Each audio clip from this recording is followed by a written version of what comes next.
Greetings, everyone. This is Payman Lorenzo, your host, your friend Nicole. Today, I have a very special guest for you guys. My dear friend Joy Cabodi from beautiful California. We connected about a month and a half ago through our common friend Paul Merwood from Australia, and we got along right away. And she jumped straight away into the Powerful Podcast Academy. She's one of the recent graduates and alumni. We're still working on that together. Really excited about her and what she's doing. She's got a beautiful heart, an amazingly contagious smile and laughter, as you will see throughout this call. A little bit about her, just in a nutshell. She's on her soul journey to guide others and finding their path and connect them to what they need for healing, what's keeping them from connecting, for being their authentic self and connecting to God and all those beautiful things. So we're gonna unpack all of that. So Joy, welcome to the show, my friend. Thank you, my friend. So nice to be here. Pleasure's all Thank mine. you for having Pleasure's all me. mine. So tell us, let's say for those who don't know you, who's Mhm. Joy as a person, as a human being, and as a woman? We're gonna talk about your business and all that later on. But as a person, as a Okay. human being, as a woman, who's Joy? Well, I'm very adventurous. I love adventures. So I travel. I'm a travel enthusiast. Um, I also really love animals and plants, and I love working with both of those. Um, I am athletic. So I hike quite a bit and I ride my Peloton bicycle and as well as working outside and get a lot of exercise. So, I enjoy spending a lot of time outside Beautiful, beautiful, with beautiful. plants and nature. Yes, you mentioned adventures. What's your side? What's my sign? Yes, What zodiac. my zodiac? Oh, I'm a Virgo. Oh, okay. Yeah, but I have like a Leo rising and a Sagittarius moon. Oh, that So explains it why. Yeah, the Leo and yes, the Sagittarius. Yes, traveler. Yes, yes, absolutely. yes. Listen, we're going to unpack all of that. But first, I'd like to start with a series of rapid fire questions to get Okay. to know you. Ready? Yes, I'm All ready. Go all right. ahead, fire away. All right. Be careful what you ask for. Okay. What makes you happy? Oh, what makes me happy? I think playing. I love to play. Mm. Um, I love to spend time with people that I enjoy also, like friendships, and I like to shop. Oh, I'm surprised. That makes Really? me Okay. happy. I've never heard that from any other women before. I love to shop. Okay. Yeah. Um, I love to create art. Mm. Art makes me happy. It's a great outlet for me. Um, I'm an avid reader. I read quite a bit. And I just love connecting to people Mm. and, you know, um, just being sometimes, Yes. like sitting in my hammock or sitting in my air chair and just watching the hummingbirds, taking some time to do that, drinking a cup of tea, maybe reading a book or spending time with my dogs. Um, that all makes me happy. Simple things. Yeah. You know, the best thing of the simple things you mentioned, hammock. And as you were talking, I saw a Uh picture in huh. my head, you doing a podcast from your hammock. Kind of an amazing title. Hammock conversation, hammock chats, It could absolutely happen. with Joy. Yeah, absolutely. Just get your phone, your little microphone that you put here and fire away. Yes. Yeah. And I Wow, have a awesome. microphone Yeah, too. yeah, yeah. So, Awesome. yeah. Now, what makes you smile? What makes me smile? Well, sometimes like the hawks show up in the morning and they're Oh, calling out, and that makes me smile first thing in the morning. the hawk. And Wow. the hawks, yeah, the just Wow. hearing them, you Wow. know, communicate and all of that. Um, I think, I just like running. I just run into people that make me Mm. smile. Like Oh, yeah. just sharing, saying hello, how you doing, what's going on, all of that kind of stuff. Connecting with people makes me smile. Yeah. Beautiful. Beautiful. Now let's take the happiness factor a couple of notches higher. Okay. What makes your heart sing? What sets your soul on fire? What makes you come alive? I think travel. Oh, you're speaking my language right now. Really love to travel. I love to meet new people Hmm. and to experience different cultures. And I love connecting spiritually to the land. And Mm. I like to learn about people, and um, what is the history there? What is the cultural experiences there? The food. I like to try different types of food Hmm. with different, when I travel. And beaches. I love beaches and snorkeling and all of that, connecting with animals and Mm. just there's everything about that that I love. Yeah. You mentioned travel and food, so two things that are dear to my heart as well.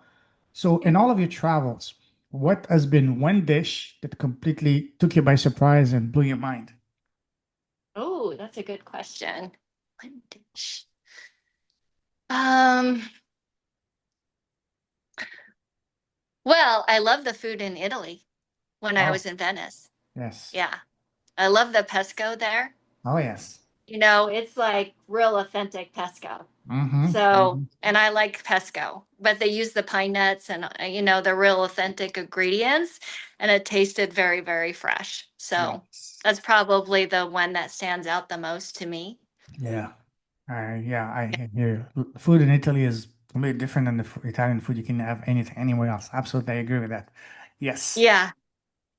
Now, we talked about happiness. Now, let's talk about the other side. What Okay. makes you sad and angry?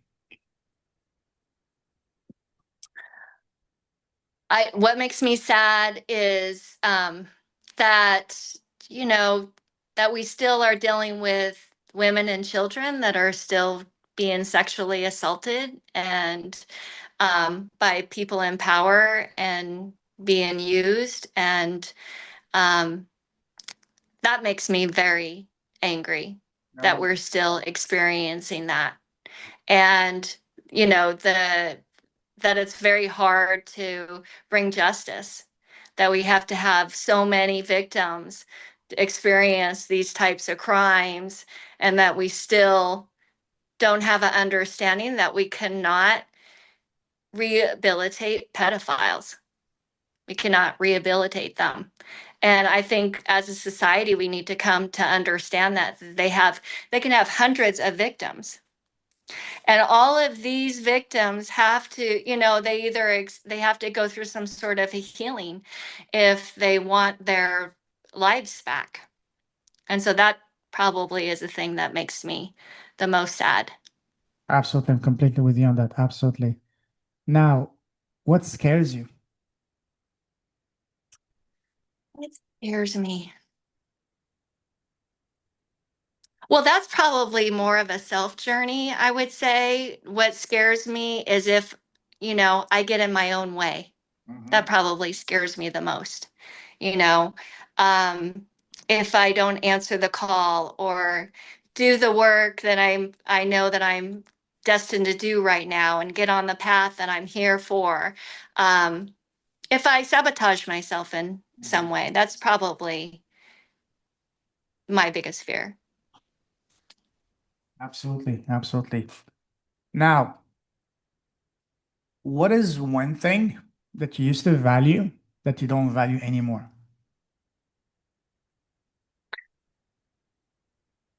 Well, don't get me wrong about money. Like I Mhm. do value money to a certain degree because we all need it um, to live, right?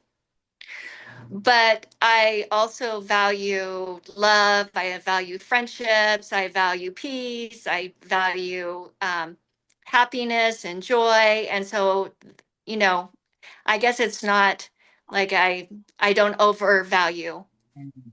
money. over everything else. I think it takes all of that to create a balanced life.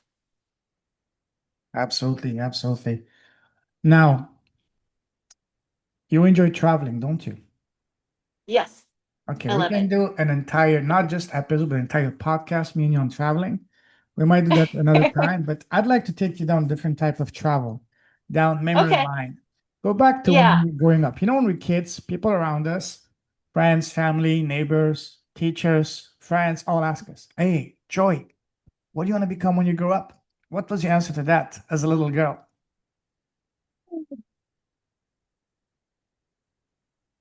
The funny thing is that like my sisters and my brothers and everything, they wanted to be doctors, they wanted to be lawyers, they wanted to be, all of those types of things. I think I just wanted to be happy. Oh, I love that. I Yes. just wanted to be happy, I just wanted to be feel safe, in myself and who I am. And, I think it was more about that than a career. The career itself, like Mm, um, my spiritual calling was something that called me, but it wasn't something that I really planned as a child for my life. yeah, absolutely. I loved it. I love that.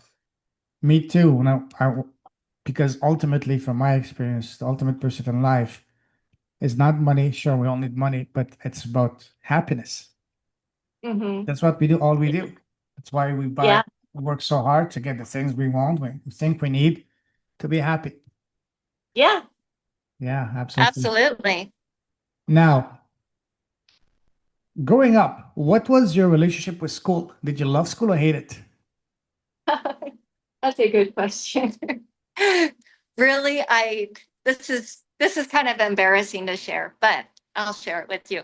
Confession Since you're my time. friend, Confession since time. you're my friend, yes, just you, Okay. and everybody else. But Yeah. anyway, I was a daydreamer. I spent a lot of times in other dimensions, other realms. So it was very hard for me to be present for school. Mhm. So I did okay. I did all right with school, you know. What was your favorite and least favorite subject in school? Uh, well, I became really good at math. Ooh. Gotta be able to count those So numbers to make money to travel, right? exactly, yeah. And I can add things up pretty quickly. Yeah, Ah, I can figure out math pretty quick.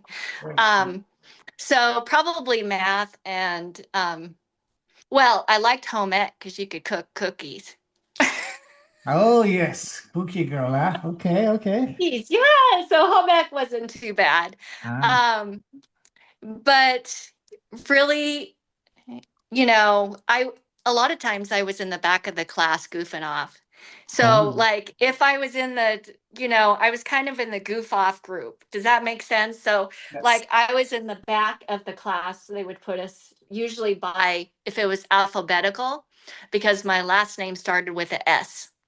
All And right. because of that, I was in the back of the class. And somehow I always got to be with the clowns or the people that just wanted to have fun. Everything works out for the right reasons, right? At the end. But yeah, I did okay in school. In Awesome. high school I was on the honors, what is that? Oh, The honors yeah. group. Yeah, yeah. Cool. Now imagine that we were in the same class in grade 10, 11. What kind of student and girl were you back then? Were you the shy one, the quiet one, the nerd one, the superstar, the clown, the life of the party? Who were you back then? I think I was kind of noisy. I think I I can imagine you. Oh, yes. I wasn't really shy then, I would not say. Um I I was pretty social. I made friends pretty easily. I did go through 9 different schools in 12 years. So I was chronically the new girl in a lot of schools. Um so what that means is like I always had to get used to new kids, and they had to meet me for the first time. And so that could be good, and then that could be bad too, right? So, That yeah. can be a beautiful So I book. had to be outgoing. That can Yeah. be a beautiful book. Lessons learned after 9 schools and 12 years. Yes, exactly. Now, you mentioned that you were outgoing and all that. Now, the question I have is this: were you popular with the boys? Yes, I broke a few hearts. Oh, I see, I see, I see. Okay. No, I don't know. Um, I don't know if I was like overly popular. Um, but yeah, I had some boyfriends. That's good. Yeah. Now, Yeah. what was your very first job? And do you remember how much you get paid the first time you worked in your life? Oh my gosh. Well, so my very first job was when I worked with my stepmom and I drove truck during harvest on a farm. You were Because her driving the truck? parents, yes, I was driving a dump truck. I can Yes, picture on a you driving a farm. truck. Okay, wow, okay. Yeah. And I was 14 years old, and that was a summer job. And I worked 12 to 16 hours a day with my stepmom. You have a license back then, or you were just No, I didn't have a what's your license. license? No, I didn't. I was learning how to drive. Oh, had any Yeah. accidents? So, no, I didn't have accidents. I did get yelled at a few times because I didn't really know where to park the truck. So you didn't end up taking the truck in the ditch. No, I didn't. I didn't take the truck in the ditch. My stepmom was a farm girl, Okay. so she learned to drive truck sitting on a pillow with. So for her, like I was 14 at the time, I should have been more um, advanced by then. Oh, wow. So she was teaching me, yeah. So, but my first official job, and I had it for 2 weeks, was I worked at Wendy's. 2 weeks. Wendy's. 2 weeks Congratulations. at Wendy's That's a because I got lot. offered another job. I Okay. got offered a better job at J.C. Penney's, and so I went to work there. So were they paying you in burgers and fries at Wendy's?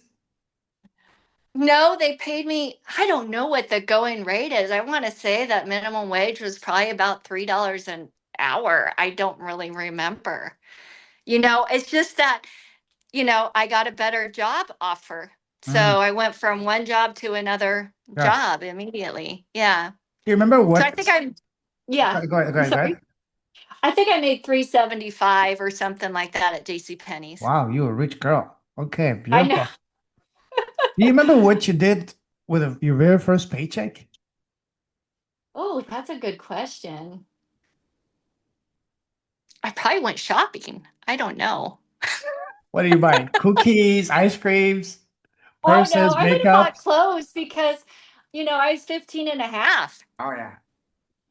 Oh yeah. So I was a teenager. Like we could work Yeah. at 15 and a half. So, Yeah. Awesome, awesome, awesome. Now, let's move on. okay. Let's talk about the moment you left school to now. How would you describe your path? Would you say it was pretty much straightforward? Once you're into one lane, you were set for life? Or was it more like a turn and twist, like a roller coaster? It's more like a roller coaster. Isn't that more fun? Oh yeah, it's been an adventure. So tell us about your path from the moment you left school to now, in a nutshell. Okay. Well, I grew up in Washington State, but I knew I was supposed to live in California. Is it because you So, wanted to I become a movie star or a no, surfer girl? no. I never wanted to be a movie star. A It was beach? just calling. It was Uh, just calling me. oh, okay. Later, I discovered why. It was because this would be my healing path. Mm, And this would be where I ended up meeting like-minded people who were also interested in healing. mm, So, but I didn't know that at first. I came to California, went to Sac State, and I lived in a house, with five other roommates. And so, I went to school for business. When I first went to college, I wanted to be an accountant because I was really good at numbers and I really liked accounting. And so that's who I thought I was going to be. But then life had its different twists and turns for me, and that's not the journey that it ended up being on. And I'm grateful for that now, because I would have been very unhappy working in an office. So what did you study in school and college? Business. Oh, business, okay. And Yeah. then after that, what kind of career did you get into? Well, let's see. It started off very slow. I'd say I'm a late bloomer. I started working at a bank, and I worked at a bank for a while, and then the banks were sold. It was kind of during a time when banks were being sold and bought by other banks. And so then I started a landscaping company. Oh, okay, wow. Yeah, which is a totally different world. Yeah. Yeah.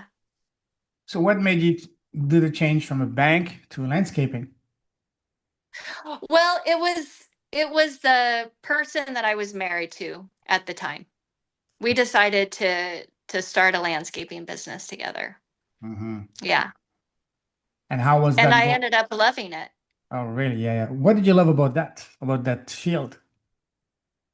What I loved about it was just working with plants. Mm, And what I found out was that I'm really a self-employed person. yes.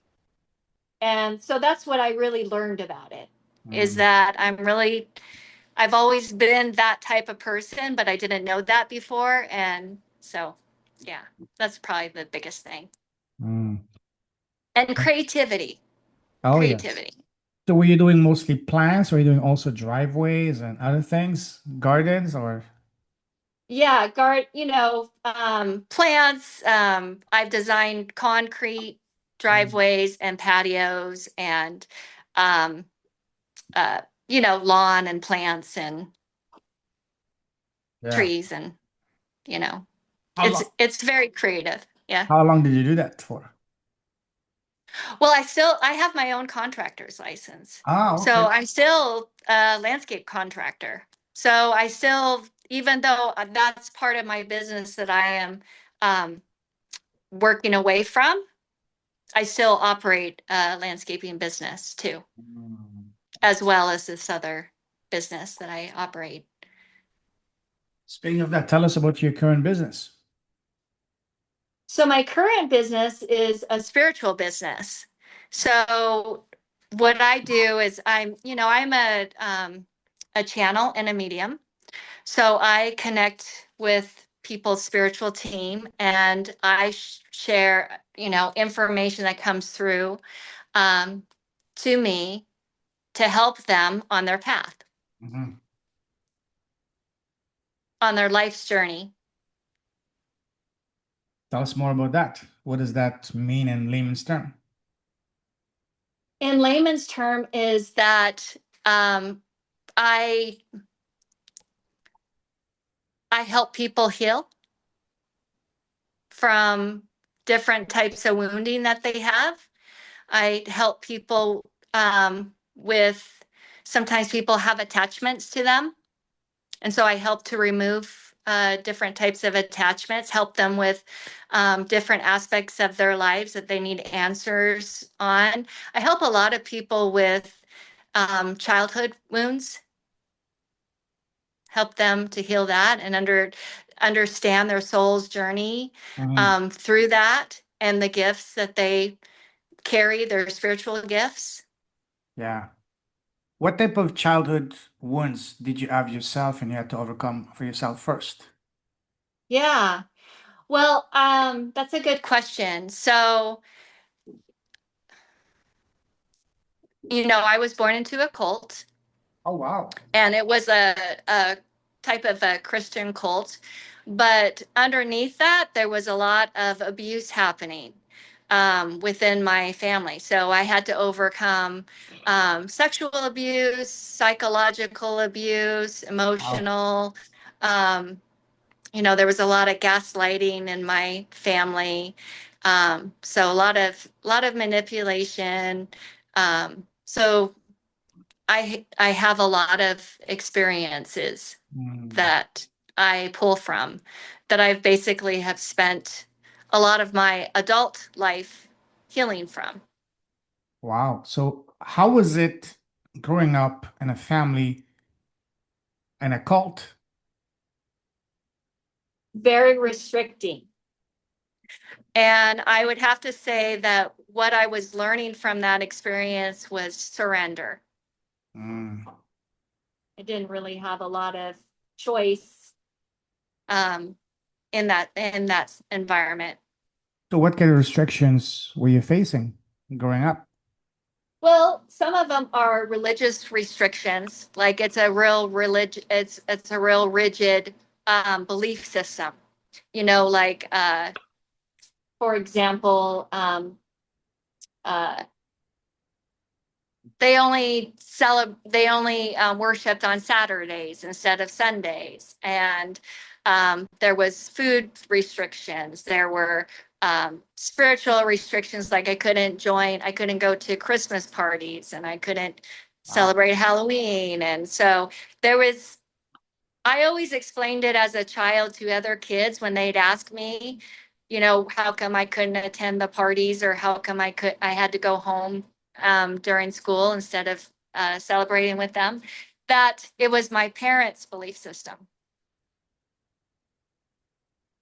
Yeah. What kind of food restrictions were you facing? Well, I couldn't eat pork or seafood. Oh, really? Okay. Yeah.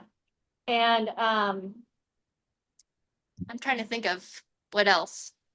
Pork and seafood food were the biggest ones. Um, My mom also had an eating disorder.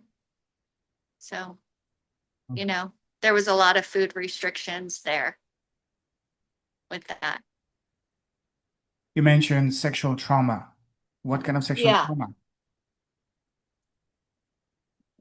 Well, just being molested, being sexually abused, you know, um, being in a cult and all of that. I'll just share one specific thing. Like when I was about 1.5, 2 years old, my mom used to give me to the male neighbor.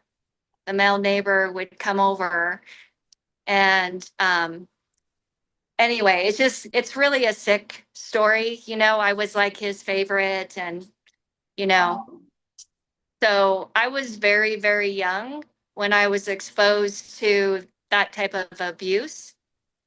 So he was Yeah. babysitting you and then he was doing things that he wasn't supposed to do? She didn't explain it to me that way, that he was babysitting me. It's more like that he would want me to come over to his house. And Wow. so, yeah, Oh, wow. Okay. yeah. And what have been some of the implications and impact effects of that as you grew up, first as a teenager and then as an adult later on? hmm Well, you know, when you don't feel safe in your body, Mhm. then for me, it was just not having safety in the world. I didn't feel safe in the world. Um, and that's a hard one, because it was a very tough journey to tell you the truth. And it's not something that I can sum up in a couple of sentences. Yes. Um, it's really about, I had to go through soul retrievals. It's about calling parts that I lost back. I think that's the biggest aspect when you go through sexual Mhm. assault like that, especially that young, is that whole thing is more about power, Mhm. and Yeah. it's more about stealing something from that soul, that innocent soul, than it is about sex. I'm not trying to say downplay the sex, Yeah. but it's, rape and all of that kind of stuff, sexual assault, it's all about having power and control. It's more about that than it is the rest. Mhm. So, as a result of that, I did become an alcoholic quite young. Oh, wow. Yeah. I don't think it was just that. I think it was the accumulation of just everything that I had experienced. Hmm. So, I started, um, you know, well, my very first drunk actually was probably about that age when my grandfather came down and we had an orange tree and the oranges had already fermented and he gave me and my brother orange juice and we were drunk. How old We were you got back drunk. then? I was probably about 2.5 or 2 years old. Yeah, when I had my first like real drunk, and my brother and I were really drunk, and they couldn't figure out why we were giggling and acting because nobody else had drank the orange juice. So that was probably my very first, drinking experience. But I really got into drinking a lot when I was about 11. Just I got into, a crowd that, and for me it was escape. It was the escape of the reality of what it was that I was living. And I felt like it gave me freedom. Mm. So, So there was a time when I felt like it was a positive thing, and then it turned into a negative. so how did you overcome all of that? Speaking of that, there's a saying that says, change your story, change your life. By story, I mean what we tell ourselves in our head all day long. So when you, Joy, when you're at the lowest at that moment, going through all of that, how did you change your story internally to change your reality externally?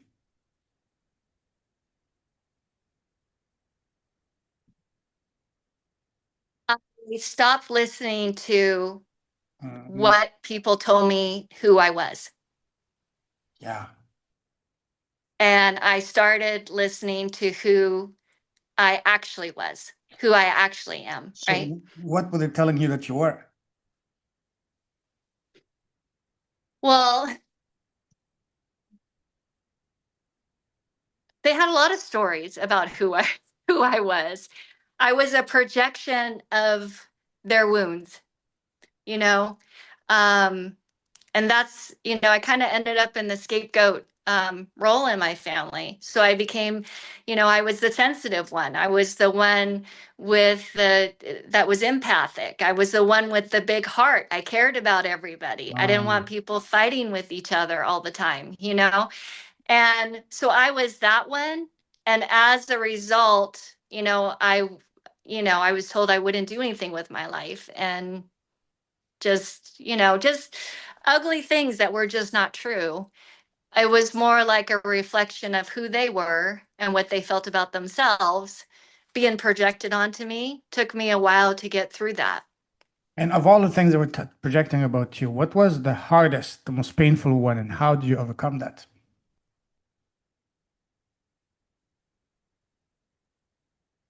I think the hardest was having the feeling that they didn't believe in me, Mm. you know, um, and that they never really saw me. Mm.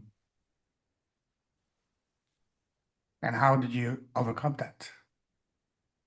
Well, I got sober at 22. I hit a hard bottom, Mm. and I really didn't feel like I was. I still felt like I was too young to get sober. But life had a different path for me, Mm. and so I had to go through some hard knocks. I ended up homeless. Um, I ended up with all sorts of experiences there, uh, where I thought I would die. And at one point, and I had a lot of spiritual attacks too happening then. And so basically, how I got sober is I got down on my knees and I said, God, I just need your help. I can't do this. I can't do this. And I had to surrender. Mm. And I realized the whole time that I was being protected and that there was another plan for me. And I just had to show up. So the first step for me was getting sober. and finding a sponsor and working a program and all of that kind of stuff. And then starting to work with some of those um, patterns that I had established that needed to shift, that were creating problems for me in my life. Wow. What a story. We can do an entire episode if you're open to on the experiences that you lived when you were homeless and the thing that made you feel that you were gonna die, because that could be incredibly fascinating and also helpful for the people that are currently going through that. Because Yeah, as I say always, what you overcame, your crap is your gold. Your mess is your message. right. What you went through, what you overcame successfully, now other people are going through right now, and they're looking for that big brother, big say, hold my hand, I've been in your shoes, and together we can get you out of there one day at a time. So if you're open to that, we can do another episode on that. But completely up to you, Absolutely. because that would be absolutely fascinating and truly impactful and Hmm. transformational for the people that are going to. Now that you've successfully overcame that, it's way past beyond you now, behind you. Now, when you Yeah. look back on that, on those times, especially with the eyes of wisdom and maturity and all that, that can be gold for people who are kind of going to that. And especially Hmm. if there are other people or other men and women that grew up in a cult and they were subject to the same type of abuse, trauma that you went through, then that can be absolute gold for these people. Yeah. I We'll, like that. we'll do that another time. We'll do it another time. Okay. So we're gonna do a part two. So let's wrap things up now. If someone wants to Okay. connect with you, Joy, what's the best way to do so? So to visit my website would be a start. And I do have a place in there where they can just connect with me and set up a phone appointment. But it's starlightweaver.com. Starlightweaver.com. Okay, I'll put that in the show Yes. notes. Yeah, StarlightWeaver.com. Love that. Love that. I'll put that in the show notes. Let's enjoy. I salute you. You're a cheerleader with a heart. Love your story, and we're only unpacking things. It's what I love, getting to know people deep, on a deep level first as a human being. Uh-huh. And I can't wait to unpack the other layers of your life experience in this lifetime. So book a time for next week or the week after, and I'll definitely do that. In the meantime, Okay. stay safe, stay warm, stay awesome. Keep shining your light. Keep always wearing that beautiful and warm, contagious smile of yours, Thank you. and keep traveling. And you better start packing up as soon as possible because you're gonna be going soon. So It'll be here before I know it. I know. Another adventure. Yes, Oh yes, oh yes. Life is an adventure. Life is a buffet, literally. it You is. know. Absolutely. So Yeah. yeah, have a fantabulous rest of your day, your week, and safe travels, safe and fun travels.